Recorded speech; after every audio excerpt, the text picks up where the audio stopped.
Hello friends, welcome to Mita's রান্নাঘর। আজ দেখাবো শীতের সবজি দিয়ে বাঙালির ঐতিহ্যবাহী গোটা রান্না বা গোটা সেদ্ধ। একদম কম মশলায় সেরা স্বাদের এই রেসিপিটি চলুন শুরু করা যাক। আজকের রান্নার উপকরণ হিসাবে আমি নিয়েছি আলু, বেগুন, ফুলকপি, বাঁধাকপি, শিম, কড়াইশুঁটি আর টমেটো, শীষ পালং। সাথে রান্নার স্বাদ বাড়াতে থাকছে আদা আর কাঁচা লঙ্কা। কড়াইয়ে কিছুটা সর্ষের তেল গরম করে তার মধ্যে গোটা আলুগুলো দিয়ে দিলাম আর সাথে সামান্য নুন দিয়ে আলুগুলো একটু লালচে করে ভেজে নেব। এবার গামলায় বাঁধাকপিগুলো সাজিয়ে দিয়ে দেব আর তার উপরে দিয়ে দেব আগে থেকে ভেজে রাখা আলুগুলো।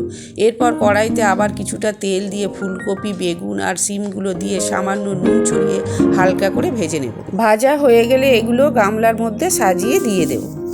এবার কড়াইতে আবার বেশ কিছু পরিমাণ তেল দিয়ে তাতে শুকনো লঙ্কা, 5 ফোড়ন আর তেজপাতা ফোড়ন দিয়ে একটু নেড়েচেড়ে নেব। সুগন্ধ বেরোলে এতে দিয়ে দেব টুকরো করে কাটা টমেটো আর কাঁচা লঙ্কা। একটু নাড়াচাড়া করে এতে 2 চামচ নুন দিয়ে ভালো করে মিশিয়ে নিয়ে আর দিয়ে দেব 1 চামচ আদা পেস্ট।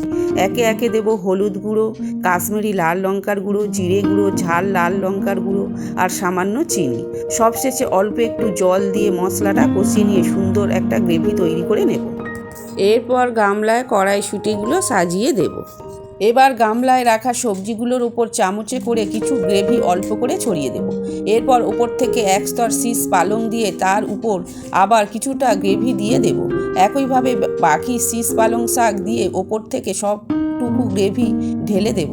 সবশেষে ঢাকা দিয়ে হাই ফ্লেমে কিছুক্ষণ রেখে সবজিগুলো ভালো করে সেদ্ধ করে নেব। এতে আর আলাদা করে জল দিতে হবে না, শীষ পালং শাক দিলেই এর মধ্যে জল বেরিয়ে আসবে। জলটা শুকিয়ে আসলেই আগে থেকে তৈরি করে রাখা ভাজা মশলা 2 চামচ ওপর থেকে ছড়িয়ে দেব।